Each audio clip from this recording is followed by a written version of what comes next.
Well, what's the crack, everybody? How are you getting on? You're all very welcome to another episode of Buckshot with your host, Tom O'Mahony. Yeah, well, how are you getting on? It's Friday. I don't know what it is the 6th? Sure, who knows what day of the week anything is anymore? I think it's the 6th of August. If you were a Patreon, you would have gotten this late last night. You also would have gotten the video footage, which is coming out this morning for today's guest. So yeah, that's the crack with the Patreon. I got to get it out of the way up the top of the show because they've been so good. Fucking help me build this new studio. We're in, lads. We're in. I'm about 60% of the soundproofing up. I need my shelving there arriving during the week, but we're here. We're into the new studio. Thank you very much to everybody who helped contribute to building the new fucking thing. It's class. Brilliant. Just got finished recording another. The first 2 episodes of the Tom and Jerry Show. So Tom and Jerry Show will be coming at you next Monday. We will have a big announcement episode coming out on Monday explaining what way we're kind of going with the new series and what. I just give you a flavour of what's happening, you know what I mean? So keep your ear holes. If you're wondering what the fuck is Tom and Jerry Show, Jerry with a G, go look for it. There's a rake of episodes there. We're on season 6. So you know, there's plenty there for you. Big news. Here's the big news. August 22nd, we have a live show. Live episode 200 is going to be recorded in Galway at Nemo's Pier or Nemo's Quay, I think. Basically, they've got 3 of these giant, big, you know, fucking cool tents that are kind of stretchy tents. I've got Gordo for those conspiracy guys is going to be on. There's going to be sketch comedy. There's going to be audience interaction, a right bit of fucking crack. It's just going to be fucking class. We're back, lads. We're back performing live performances again. So get your tickets as you're listening to this right now. If you've been really early in the morning, it's wait till 10 a.m. 10 a.m. You know, on the 6th, Friday the 6th of August. There they go. They go on sale. Everything goes on sale. Myself, Tiernan, and a couple of other people, they're going to have comedy carnivals and stuff like that are going to be on. But very importantly, I'm much love to everybody else, but I don't give a fuck. My show is episode 200. Episode 200. Celebrate the 200 show. It's going to be on the 22nd, 7 o'clock. Doors 6:30, I'd say. We'll probably kick it off a bit early if we fill in nice, because myself and Gordo can't talk for hours. So we will be, you know, we'll definitely be having the fun. And yes, I'm staying in Galway. I'm going having the fucking crack. I don't give no shits. You know what I'm saying? That's just the way it is. So, nothing else to report, really. Gonna leave it at that. Yeah, that's kind of everything I can tell you about right now. Today's guest, a very good friend of mine, one of those people that makes me very happy when I see them. Makes me very happy. Every time I turn up to gig with this man, he's just fucking class. I get so much enjoyment out of him. And you know what? I'm amazed that we weren't on a podcast together before, because he is a podcasting guru. I mean, in fairness, he's done Boytown with Todd. He's done a bunch of stuff with Todd. He has his own one now, Sly Guy. He's got a show coming up in December in the Ulster Hall, which is already well sold, so feel free to buy a ticket to that if you are in the region. Everybody, it's my very good friend, Dave Elliott.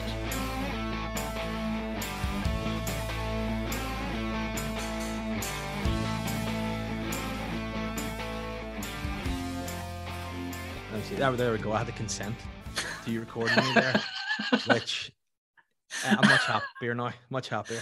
I love the notion. We've kicked off the podcast, but I love the notion that Dave had to consent to me filming him, like the dirt of it. But it's just dirty, isn't it?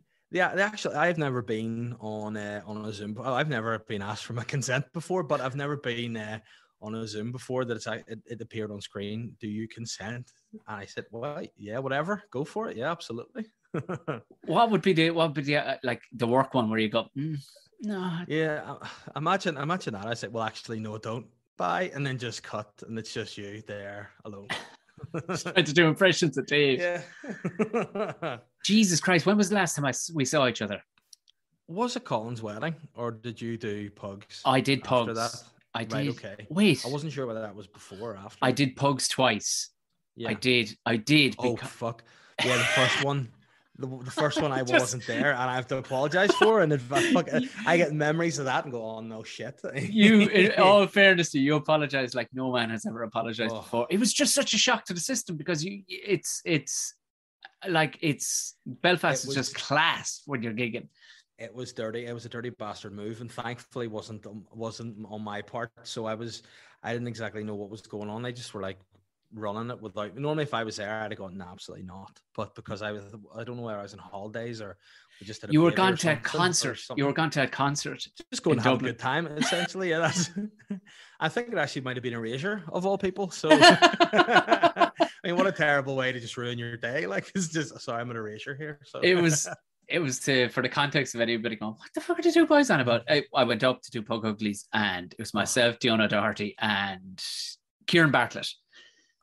And the bar had decided to override Dave, even though there was people queuing to come to the show.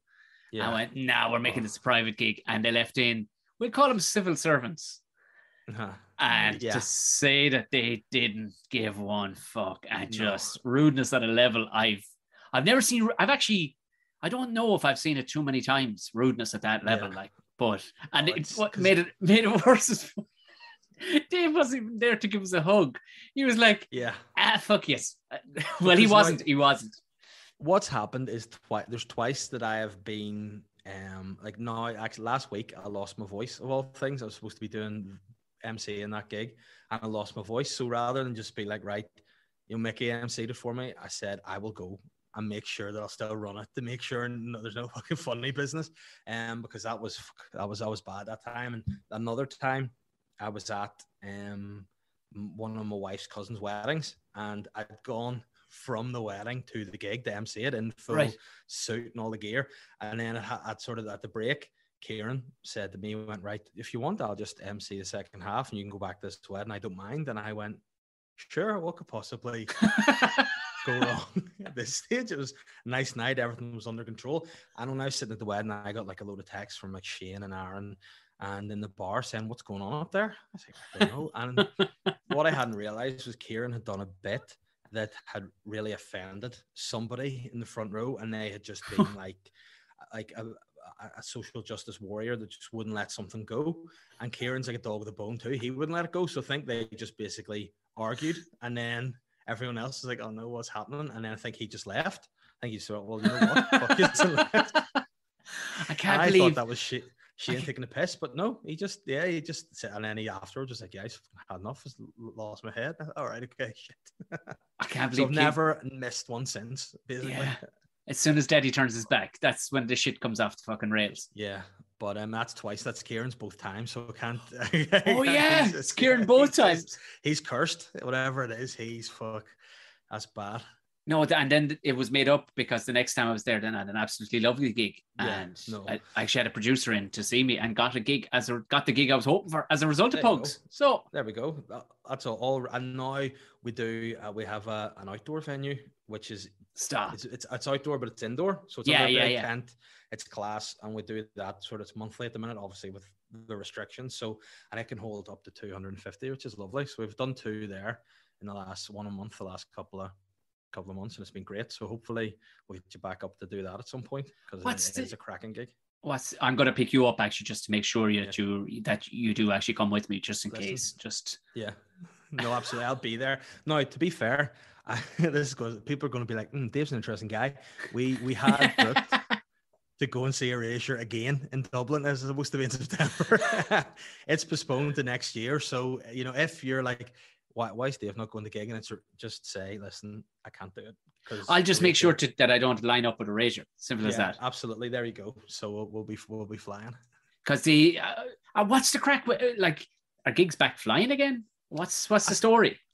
They're happening, definitely, but they're strange because obviously you can do some venues or like I think you can be in your bubble. So I've done the Limelight since I've been back, and it's been like I think 150 or 160 inside, whatever way they do it. It was a lovely gig. It didn't look rammed, but it's looked full, so that was good.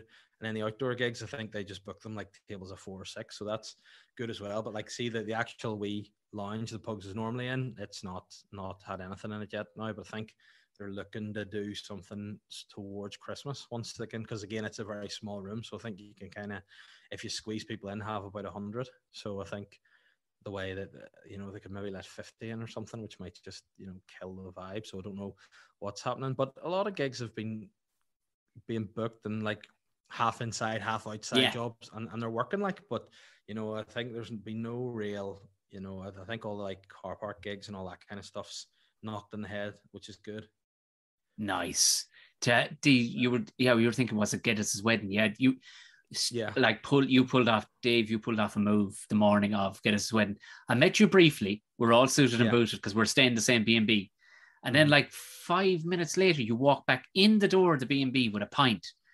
And I was like, where did this glorious bastard get a pint at and obviously that rocking bar down the fucking street, like, which is... Oh, but that was some, like, that was like, you know, one of the weirdest wee places I've been in my life, because we went there and this woman sort of arrived to let you into B&B. Now, you'll assume a B&B will be open, you know, and there'll be people in the B&B. Yeah. When we got there, it's just this woman was like, you're like, just put almost like she's trying to deal you something. Do you look in B&B? We're like, yes, actually.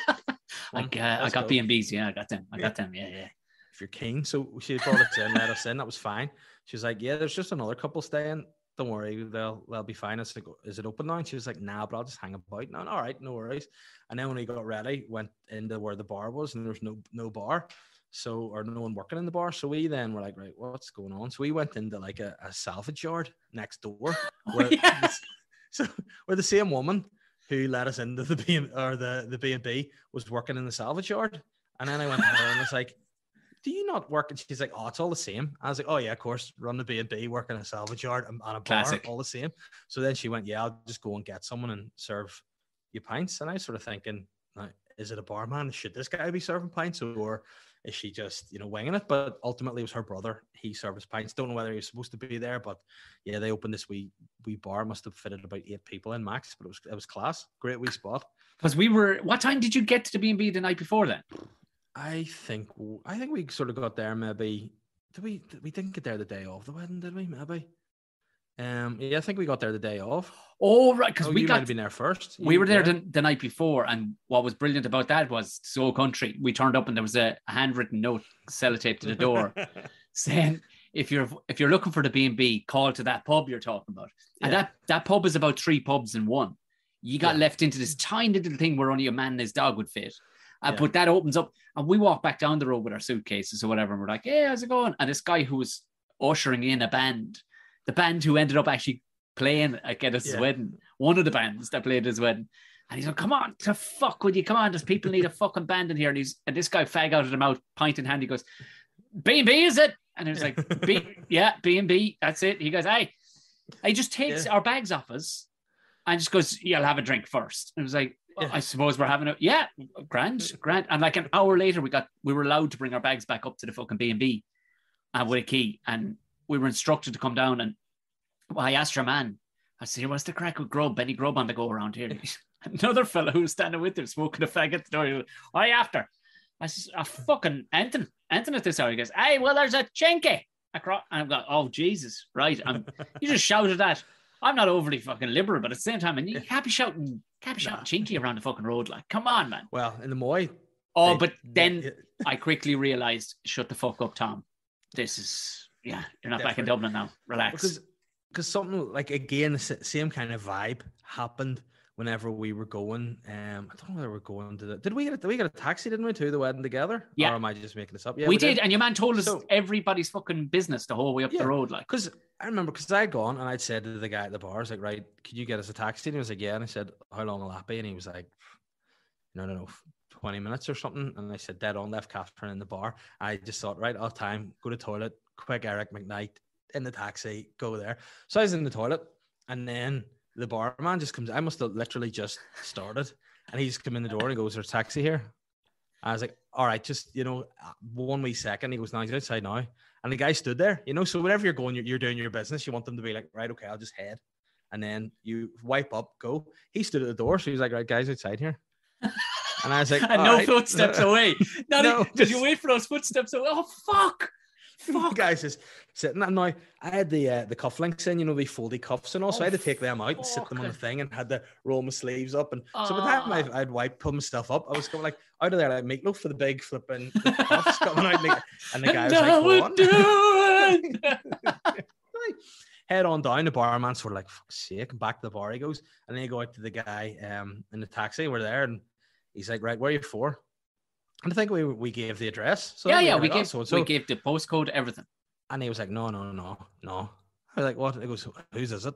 And we're like, oh, the McGraths. And he was like, well, which McGraths? And we were like, well, it's Jody. And he goes, right, okay, no worries. And then he brought us to because he didn't know addresses. This taxi driver, he just knew people. So he just told him we're going to there. And he's like, say no more. And on it, off he went. Grand as you like. Dave, I don't think he was a taxi driver. No, I think he was actually the woman who let me into the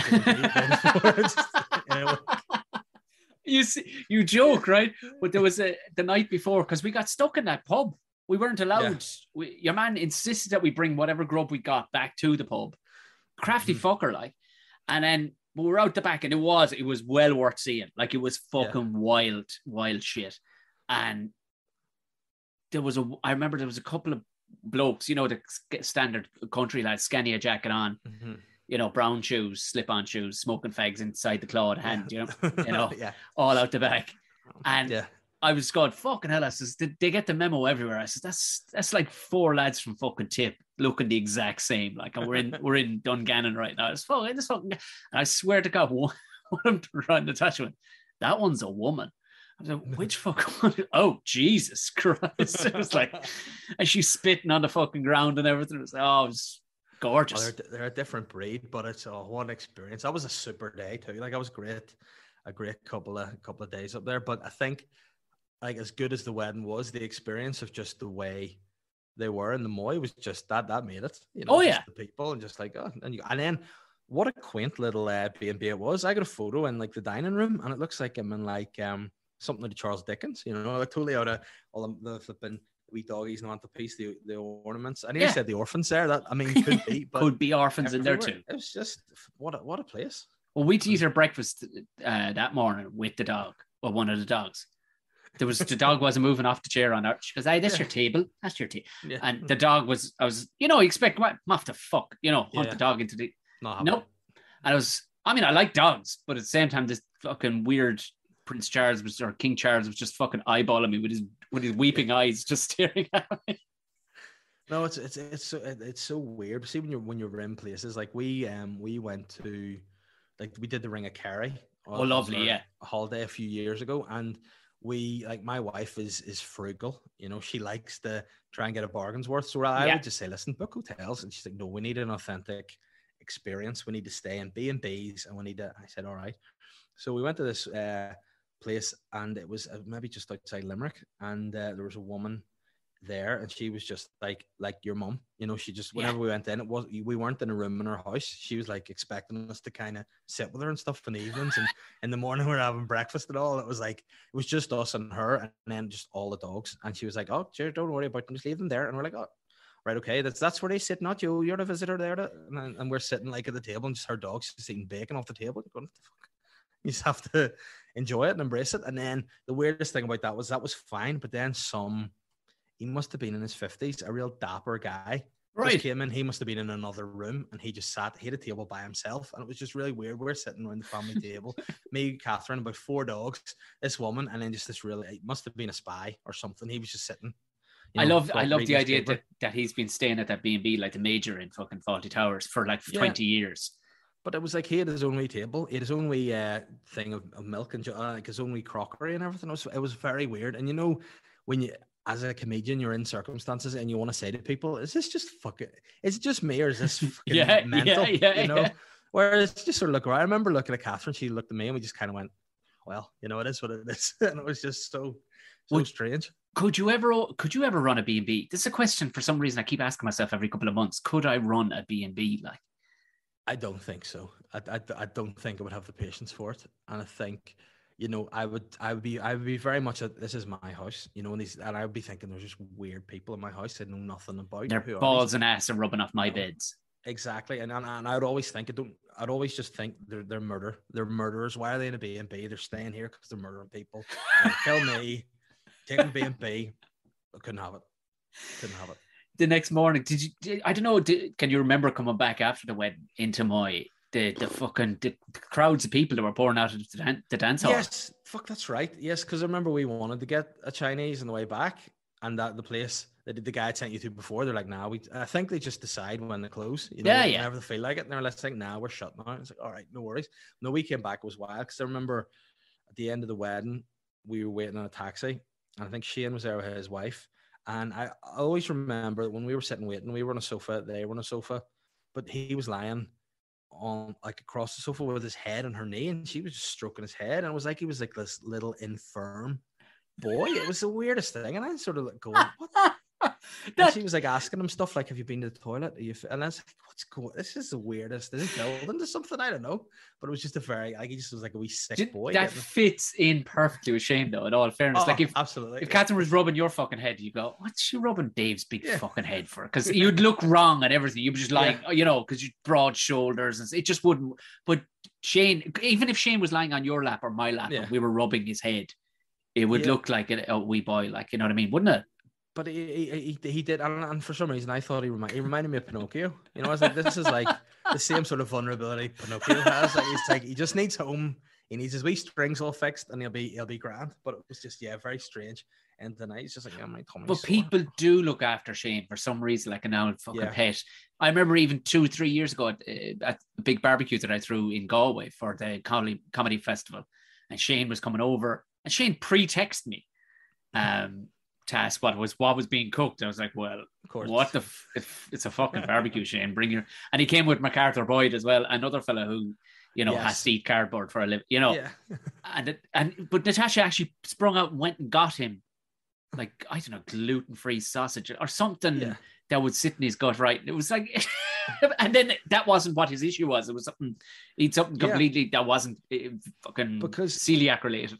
Because I remember the first time he had his first trouble with his guts was we were the only Northern Irish fella to have troubles that are actually with hit the enzymes in his stomach with his guts. So we were there. We were doing. I don't even think I was on at this festival. I just think it was there, and he was about to go on stage to do Stendhal Festival. And he was complaining about having a sore stomach. And he was, you know, when you're complaining in such a way, you just look at someone and you go, you're just being a little bitch. Fucking toughen up, you know, just toughen up. So I just said to him, right, harden up. And I just punched him in the stomach. I was like, right, just fucking toughen up. Boom. Hit him, we stiff him. And he was like, ah. And then I know if anyone doesn't know Shane, he's like an old woman. He's long, he's gangly, he's pensioner like. And I just bopped the one thinking that'll, you know, bit of banter, cheer him up. On he went. Next day, it got worse, and he went and he got his appendix out. So thanks, Dave. So I thought, oh fuck, I've gone burst this guy's appendix. I thought I was only. Then luckily enough, as time went by, then they did more tests on him. They're like, oh, it's absolutely nothing to do with your appendix. You've got Crohn's. So like they just took the appendix for shits and giggles, and he had Crohn's. So overall I feel vindicated, and I don't feel guilty about it. It's like, you know, he was just being a little bitch, and is what it is.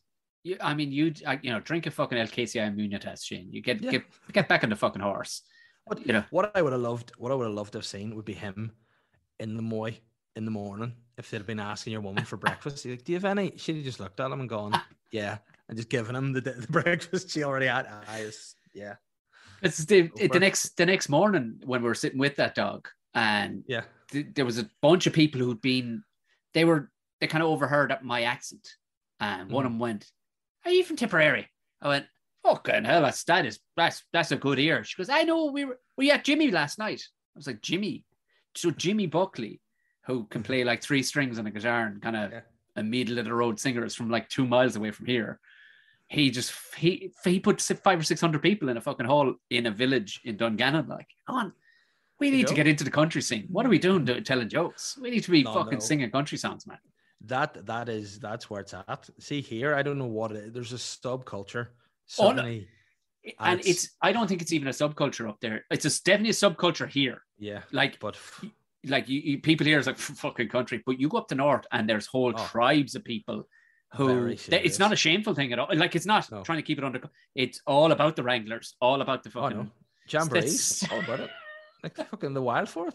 They like there's people like Nathan Carter. He's a Liverpudlian guy, and he just whatever. Mustn't be a scene for Liverpudlian country music in Liverpool. So he just comes here and like the knickers that man is thrown at him. He put Tom Jones to shame. Like, this guy, he's loved by all ages. He's like the heir apparent to Daniel O'Donnell, and that's been a long time coming. So it's unbelievable. Like, and both guys are pretty camp. But you know what I mean? Like, oh yeah, absolutely. I mean, the irony. Can you imagine? Imagine not. There's nothing wrong with being gay, but can you imagine being in that position, being single and being gay? Yeah. I mean, oh, that's kind of rough in one way, like yeah. for all parties concerned. Oh, absolutely. But the thing, see if you were country's the only scene that I don't think that would work well for you. You know, No, I it think wouldn't. It wouldn't at like all. you couldn't. The fellas there, you'd be like, well, would you like a wee bit, would you? And they'd be like, no, the fuck are you saying, Daniel? You fucking nonsense. And he'd be like, oh, sorry, it's only joking there, darling. Only joking, don't worry.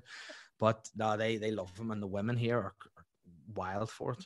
Like wild. Like I remember speaking to my granny, my dad's side of the family are staunch loyalists, Presbyterians, not loyalists, Presbyterians. They were Right. like my granny and my granddad. He was in the Orange Lodge.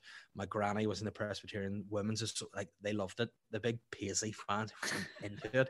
And then my mum's side of the family are just, you know, as the most faithful chapel going folk you'd ever meet in your life. They just everything evolves around the chapel and the guy. They loved it. So I'm just kind of was in a world in the middle, just brought up kind of nothing, you know. So whenever I would sort of speak to my granny on one side and then my other, it was just a great sort of mix between the two. And my granny on my mum's side, she said there's nothing like the dances you go to. She's like, they're wild, they're like rock stars. I remember going like fucking guys playing, you know, in a wee barn or like rock stars. But then I was speaking to Aaron McCann one day, and he was telling me stories about his dad, who was in a show band, and he was saying like the stories he tells me. You know, he was like the women, just like they would play a set, they'd go neck on with a load of women, come back on, do the set again, and then it was just said it was like they were like Kiss. Yeah, I was just thinking Kiss. Kiss, yeah. But because there was a show years ago, I think it was an RT, but it was mostly based up around the north, like Ulster, we'll say. Yeah. And it was all the way across, and it was called Stetsons and Stilettos, and it was basically following these, and you're going for fuck. But somebody texted me going, "Yeah, gotta watch this." Hector O'Huckagon, he was doing the narration on it, and even he has a jovial. But by the third episode, it was going, "This is no joke. This is no joke anymore, lads." Were wild dancing, and like lads were bringing 3 shirts in the car because they were sweating so much with the amount of birds they were dancing with. You're like, lad, you're 23, man. You should be doing coke off the back of a fucking orangutan and fucking banging fucking whatever, you know. But like, I don't know if do you ever hear things over the years and you go, it gets to the point you go, is this a true story or is this just made up? You know, and again, I don't know, but I'm pretty sure I heard a story about a guy who played bass in a show band, and he would like play his bass, and they were playing in a tent, but he would always be near the side of the tent. So again, this could be just made up, or I'm pretty sure. I like where this story's going, Dave. And he said what he used to do, he'd play the bass, lift the bass, turn, put his fucking dick through the tent. Someone do whatever, he'd be playing the bass while he's getting sucked off, and then just turn around, drop the bass down, cover it up, and while he's just playing some country classics. Wow. Like that level of just wild, like rock star behavior. And I said, like, well, what else would they be on? Anything else? Would they be on any sort of gear or whatever? And he's like, oh, it all. Yeah, the guys are just flat out on whatever they can get. Just these show bands, just traveling about, shagging, playing tunes, just living a life. Fucking hell! Like, and you go, where are the people for this? But I did a gig in the INEC down in Killarney, and not in the main room, in this much smaller room, and it was just a comedy club night, like. Yeah. And I ran into, because there's a lot of country singers from here, but country isn't kind of big here, if you know what I mean. More of a metal area and rock area, if anything. Like, but I don't know, the cunts are into nothing around here. They're just brutal bastards. But they all seem, and I ran into like 2 girls, sisters that I went to school with, and went, oh, what are they? And they were about to perform. And I went, oh, is it going well for you? Asking in this patronizing way, no doubt. I went, oh no, it's going pretty good, Tom. Yeah, we've 2,500 tickets sold, you know, for a 3-day weekend shows, you know. So there's us and 5 other bands, and we'll play it throughout the night. And I looked it up immediately on my phone, and it was like 120 quid a ticket. Like, oh my fucking God. In like a early fucking January gig. You're like, Jesus, Mary and Joseph. Like, it's wild. But I think as well too, because you're a bit sheltered maybe in your own, say, like where I am, I live in Bangor, so I'm out sort of the East Coast. I'm out of the way there, but you sort of go mid Ulster and Tyrone direction.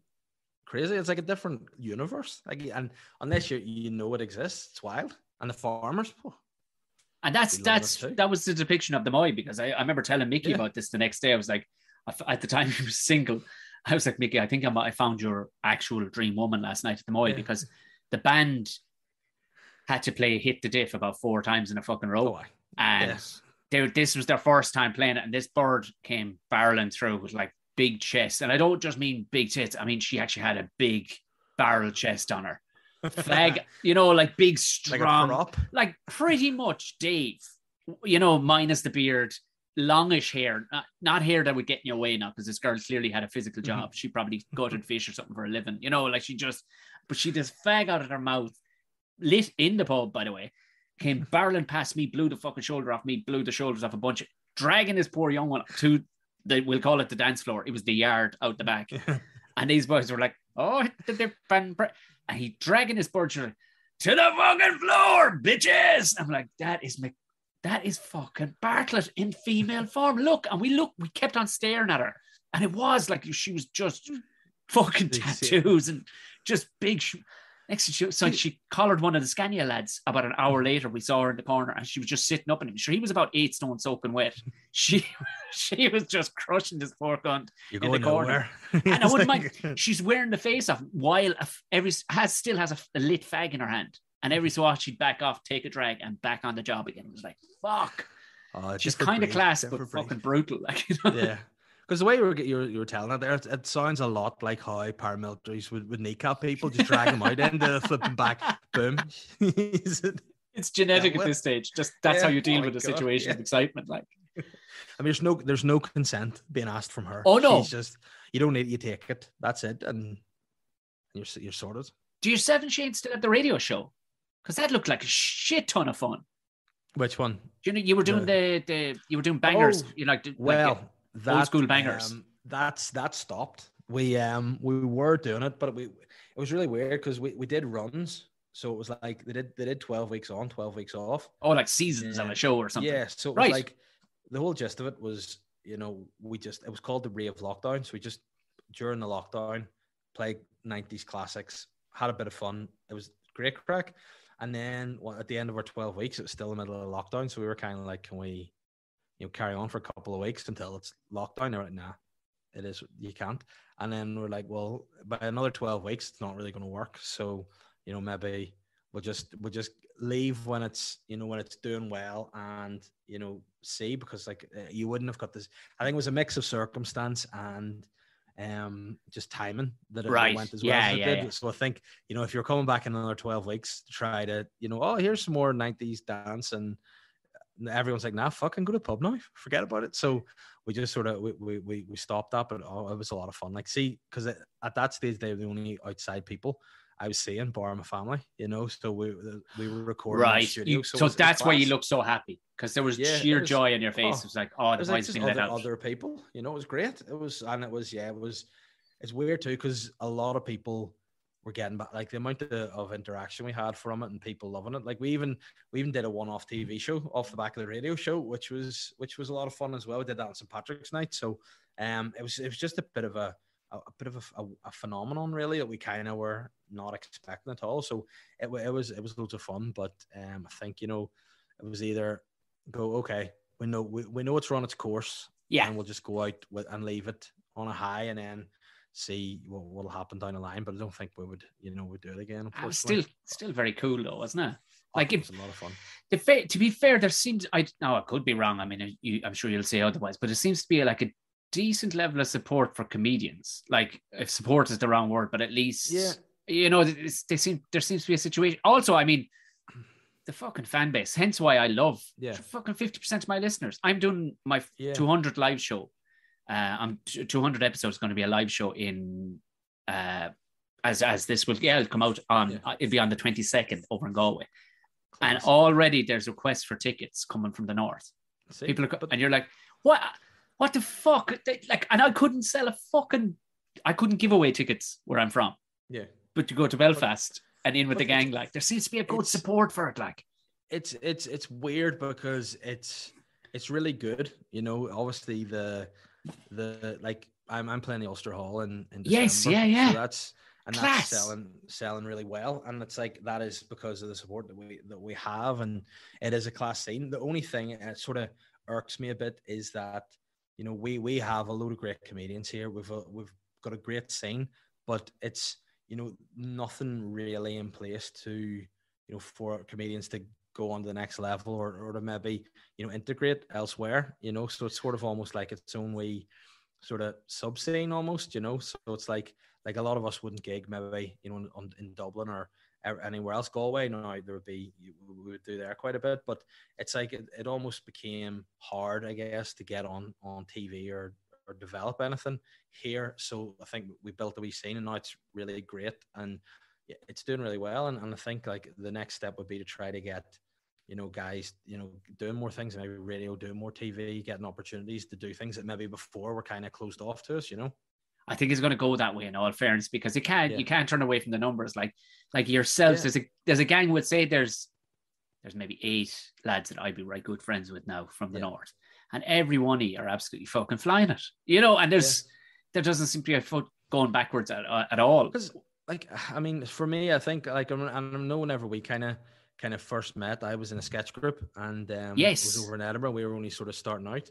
As actually whenever you did the show with Sean, and at that time I kind of whenever I stopped doing the sketches, it was actually Sean, Mickey, and Shane kind of said, "Listen, would you do stand up?" And at the time I thought, "I'm shit at this," and then it was shit at it for Everybody a good while. Shit at it at the beginning of the day. And then once you figure it out, it's like, I love this, because I've always been a fan, but I remember when I was sort of coming through, there wasn't the same kind of camaraderie maybe as there is now. I think there was like, it was almost like if you were new act, people would be like, well, what the fuck's this guy doing? What's he trying to do? Whereas I think because I had been friends with Mickey and Shane and Colin and Woodsy and like Kieran and all the boys, we were mates, and they just happened to do comedy. So out of that, like, we were already friends, and it wasn't like, oh, I can't do that gig because he's doing it. I don't want to be doing that because they're doing it. It was all like, let's all do the same gigs. Let's have fun with it. And then I think now that the guys coming through, we'll try to be supportive to them, give them book them on gigs, give them opportunities, and try to do, because I think we didn't have that really coming through. So I think it's at a good stage now where there's less maybe jealousy or less maybe competition, and more like, let's all do it together. And if someone does well, it's not like, oh, fuck him. It's more like, all right, well, what can we do to get ourselves to that level? So it's a good scene at the minute, and it's everyone's sort of pulling together, and I think that's making the overall comedy scene here much better at the minute. And it just, I think it's a really buzzing wee scene, and I can't wait for it to get back to normal again. Sure, come here. I was 2-3 times a month. I was in the north. Yeah, I was probably the most frequent lad heading up, but also it was because I got on with all the boys, and there was kind of but also there was a meritocracy. I wouldn't have gotten a look in if I couldn't hang, if I couldn't swing either. Like, I wouldn't have gotten a fucking look in. That's, which I liked. There wasn't a vibe, a feeling of tokenness or anything like that. Where sometimes here there's kind of a wokeness where it's like, oh God, because there's agencies down the south that have been in place for a long time, and they have this notion now where get the woke vibe going before we get actual standards. And it's like, fucking hell, whereas it seems to be based on a meritocracy. When I go up the north, it's like, okay, the boys are all murderers, I better fucking start the engine early, you know what I mean, and get this fucking thing hot and hit the stage hard. Like, but I think that's it. Is like, we all kind of, I think, like you say, you have to be at a level to get it, and I think, like, at the minute, we've all pushed each other to get better, and I think now there's starting to be, like, there's more, like, I remember when I sort of started, the only real club was the Empire, and now you've got the Empire, now Lavery's, Pugs, Mickey's running a gig in Hatfield. There's things happening all across the place, and there's good gigs now in Derry, and Oma have great gigs, and all across the Ballymena has a super gig, a Paddy McGackie run. So there's enough now that you could probably be gigging 2-3 times most weeks, whereas before it'd be maybe you'd be lucky to get on once maybe every 6 months in the Empire, so it's there's plenty, like, access. I remember there was when I was when I started, I got a gig. I got 2 gigs in one night, or in 1 week actually. I was supposed to do, say, Queen's Students' Union on a Wednesday, and to do the Empire on a Tuesday, and the ones around the Empire were like, you can't do Queen's on a Wednesday. I was sort of like, why? And they're like, because you're doing the Empire on a Tuesday, and that's that's the way of it. Whereas now it's like, whenever the Limelight was running, I had a lot of guys maybe go do Limelight, come over, do pugs, kind of have that sort of like New York sort of theme where you could you just go to club, and you wouldn't worry that, it's going to, drag down this. If anything, it's getting more stage time to the guys and the acts, and making them better, which ultimately makes the scene better, So I think now it's hopefully when we could crack it open again, there'll be a few new places opening, and we can really, really get going with it. Did you play rugby, Dave? I know we've discussed. I'm sure we've discussed this at some stage. I did up until I played until the end of school, and then I played again for 6 months when I was 25. So I had I was always one of those guys who I was good at rugby, but I didn't like love it. I'm with you, yeah. So like they were like, just you run into people and stop people. Sweet, I could do that all day. Whereas like a few of the boys I had friends who played professional rugby and stuff, they just lived it. They watched all the Super 14 games, and they would study. They would know every player, they know every stat, and just they lived it. Whereas I kind of just liked playing it. I liked running into people. It was fun. So I stopped at the end of school, and then when I was 25, my coach from school was like, he took over one of the local teams and said, "Yeah, down here and play." And I bet him, you've got that sort of that like machismo. You're like, well, I want to see if I'm still any hip at this. Like, so I did, and it was fine. But then we had the worst backline I've ever seen. So it was just you're playing on a Saturday. So it was just, to me, it was like you're plowing fields. You're running, you're taking the ball in, you're getting up. Oh, the backs have lost it. Another maul. It was just like 80 minutes of just fucking wrecking yourself. And then the kickoffs were 2:30 in the afternoon. So by that stage, I finished 4:00, home by 5, just dead. Couldn't go out in the evenings. As 25-year-olds, like, fuck, it's the fun. So I had to just knock out in the head. But no, I used to enjoy playing rugby a lot, and then just, got a bit too old for it and got into being a fat lazy bastard effectively, and that's kind of what ended it for me. Yeah, pints, and pints can ruin it for me anyway. Yeah. And speaking of actual rugby, whenever I don't even know where we were, maybe near, what's the way, Kinsale? Isn't that that's on the ring? We were maybe in a wee pub in Kinsale, and at the time we were doing the Ring of Kerry. Catherine was heavily pregnant with our first, and I said it was me that needed a pee, so I was like, I need to pop in this pub, do a pee, and they were like, oh, you have to have a pint. I was like, fuck, can I not just? And they're like, oh, no, you have to have one. I was like, all right, so I had to go and say, listen, I have to have a pint here, they'll not let me piss. So she's like, fucking sat out the front, and that was grand. And there was this wee old man, and he looked about 110. Yeah, and he was just sitting there, and he sort of looked at me, he just turned around and he looked at me, and he goes, are you playing a football, do you? And I was like, what?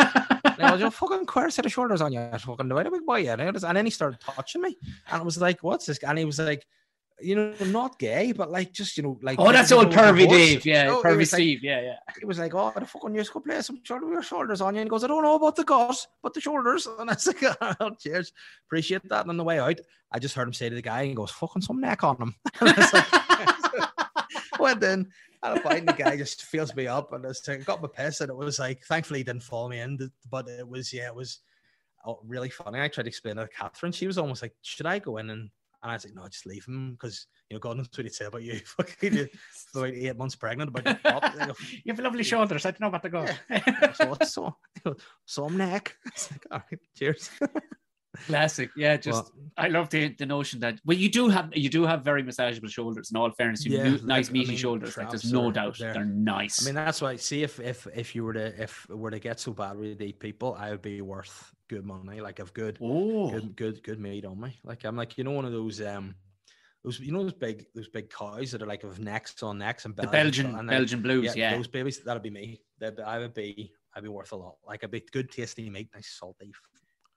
Like Wagyu, like fucking Wagyu. That's absolutely. Yeah. I mean, listen, I'd be Catherine massage me with beard. Just throw beer on me, rub it in, let me eat grass. Oh, you're on the winner. Still, at the same time, like, I still don't think it'd look as right as Todd getting his head rubbed at the no. I know. I mean, he's the only guy that, if you were to see him at a fold and he would walk by, you'd be like, oh, are you working as a carer? And you're like, no, I just live here. I'm like, so you're like, all right, of course, yeah, of course. It just fits right in there. Not an issue. Oh, fucking hell. I wish I could stay longer with you, Dave. I wish I could stay longer.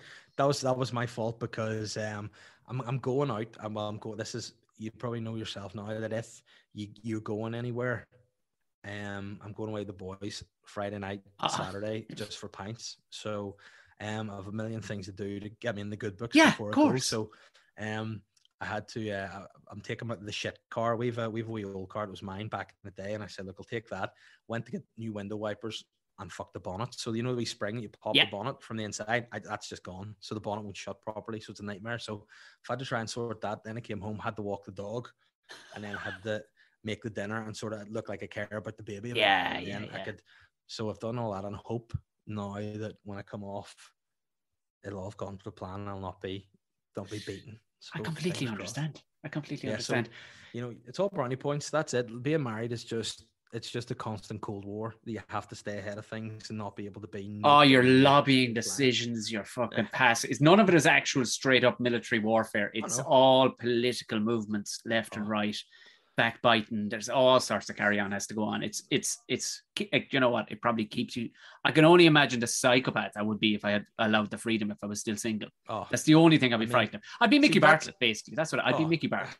Yeah, but that's it. Like, now you look back on it and you sort of think, when you're single, you think, oh fuck, I wish I was married, wish I was set. See, now you're like, oh, I should have just been happy sitting there, just sitting, playing my PlayStation, being able to do what I want. I yearn for those days. We actually had an argument, because we're talking about, eternity rings. Yeah. These new things that women have just made up as being things. And she's like, oh, I'd like you to get me an eternity ring. Yeah, I'm sure you fucking would. Like, what have I got for anything ever? And she was like, no. And I said, look, I don't know. We're married. You've got me till I die. I think maybe after that, it's maybe my own time again. Who knows? Major hump. She's like, so what? You don't want to spend forever with me? I said, well, don't know.